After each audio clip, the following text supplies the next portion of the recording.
Hey guys, what's going on? So, as usual, I'm being completely irresponsible. I have paying jobs out in the parking lot, and I'm working on my own car. I'm actually waiting for parts on the cars in the parking lot. But since I put this thing together, I've always had a crazy vibration. What is all this rubber stuff in the wheel well here, John? It's like burning tires. What? I ran over a burning tire?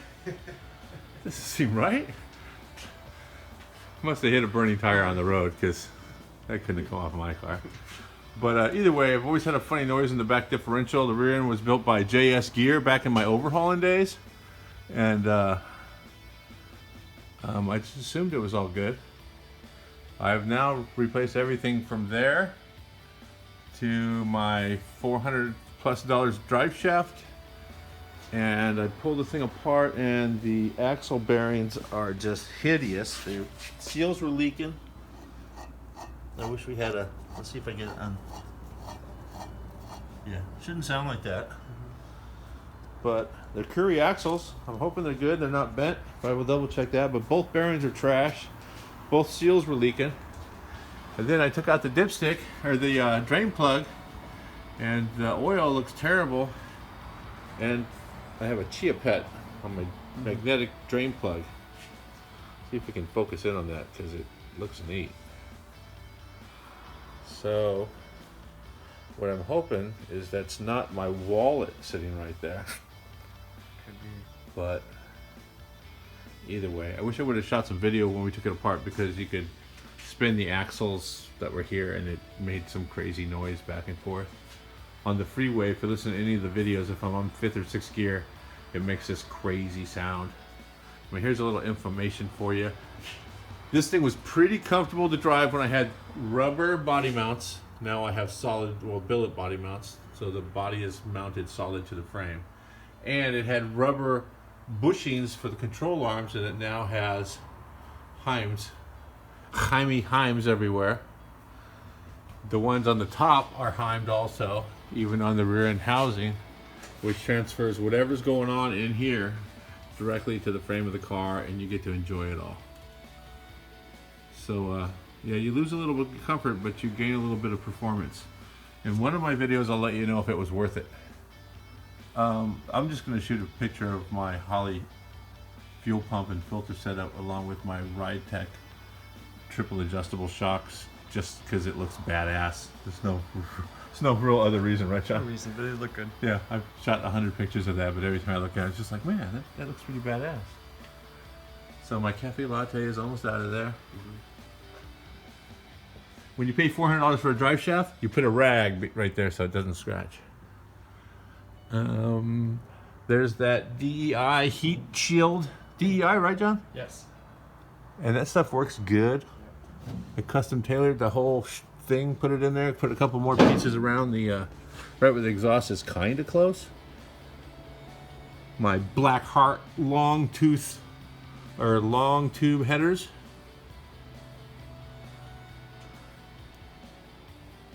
Ride Tech has been good to me. There's that little scar I got. I proudly Right. I didn't even paint it up. I just leaving it, and you can tell by the color right there. It was right by the stripe on the road. And yeah, my next thing is I need a steering gearbox. This one went south. There's a picture of the heat exchanger, the hoses. All right, did it stop draining? Yep. All right, let's you know what? I'm gonna get my magnetic video mount here. So this was an old magnet from you know what it was from? I think maybe like a dial indicator or something. And I modified this little bracket so that sits like that. And then this opens up and holds my phone. So I can flip it around, mount it,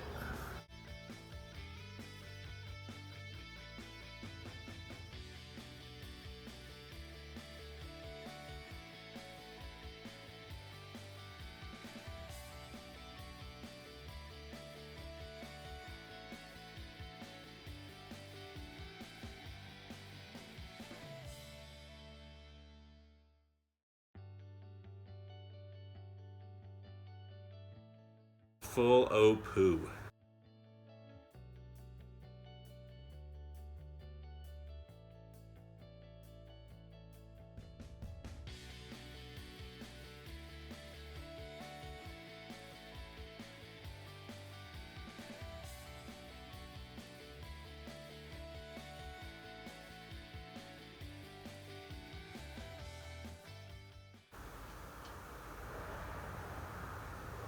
Yeah.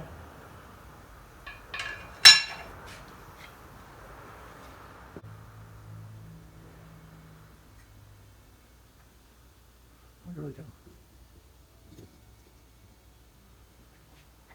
Some studio lighting in here. Do what? Need some studio lighting in here. Isn't this one? Isn't there on this?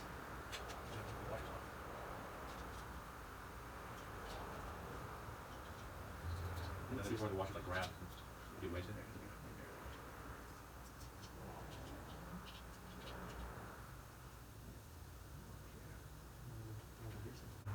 They're heavy. Mm-hmm. And there wasn't one.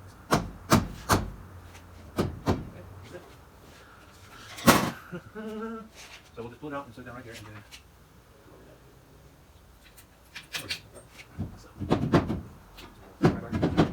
Yeah, get further. Hold this and just. This side's good. Just gotta get that. Do that side. Yeah, but it's going on.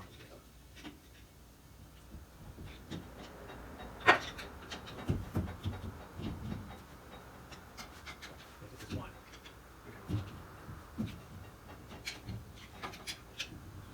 Hold on, let me. Yeah. Watch your digits. Alright.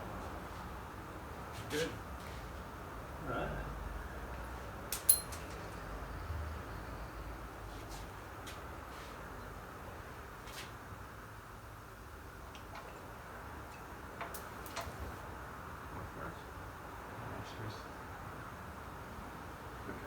Is there a mechanism inside this thing? I don't actually think so. It looks like the spool. No, it's not a spool. There's a No, spider there is here. there, Right? yeah. Oh, there's a.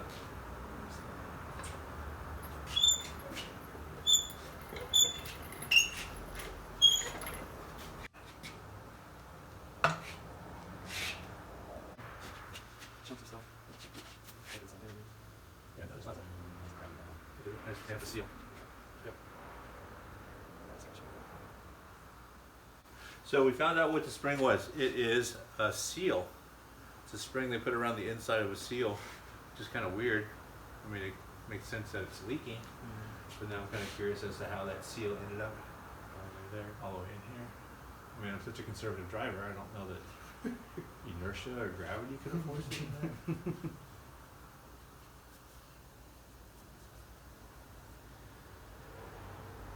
But makes me feel good about this.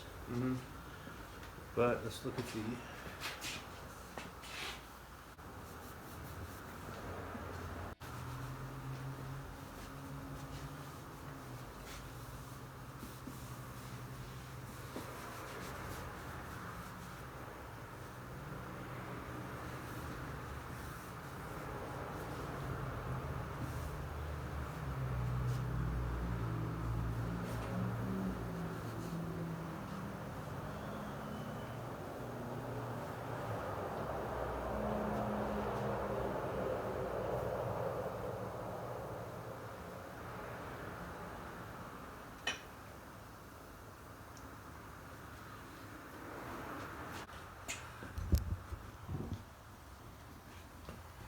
Okay, so room for rent right there. Not really. I'm gonna fix the one I got, but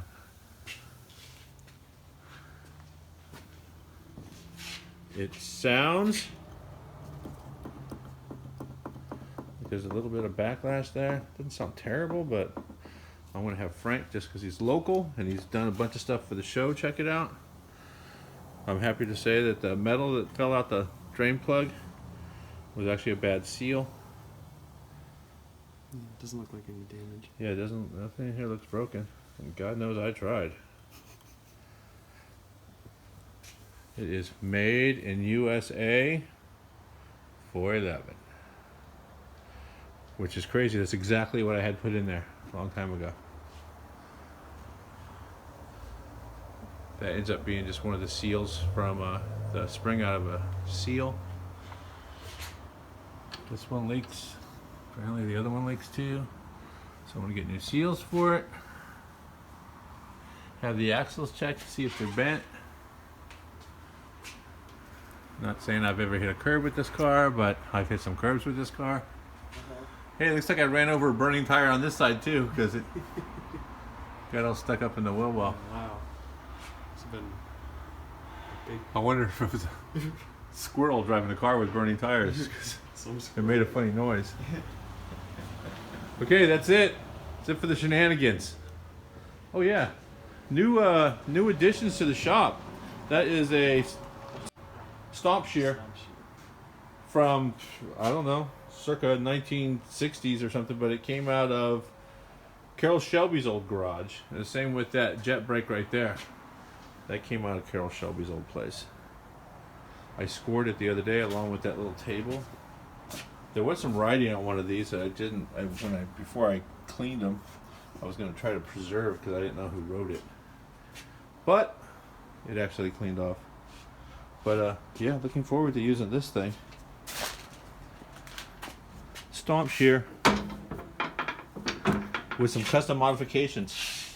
Somebody extended it like 2.5 feet. This right here is supposed to be attached right here, but they cut it, and it looks like they cut it with an old torch, and then gas welded a new bar on to make it longer for more leverage, cut thicker material. I may just put it back the way it was. That's it. You said that Evaporust stuff. Yeah, this Evaporust. Harbor Freight had that stuff. I think it was expensive, 25 bucks a gallon or something. But every one of these dies right here had hideous scaled rust on it. Just, I mean, as bad as that, if that even shows up. I mean, it was just chunky rust sitting out in the yard. And I got a drain pan. I poured that in there, and I let these things sit in there 12 hours each. And all the stuff came off. Well, most of the stuff. I actually had some handcuffs too that were all rusty. I got out of the Crown Hick. And I threw those in there. Here they are right here. These are all rusty and crusty. They were under the seat of the police car that we built the Crown Hick with. Wow. And I dumped them in the other night, and they came out perfectly clean. Not with the key. The key I had. Whenever I go to court, I always swallow one of those keys, because that's as good as money in jail. Every time you go to Just court. eat one of those keys before you go to court, just in case you're going to need some extra money when you're in jail. That's it. All right, you guys. Thanks. See you later.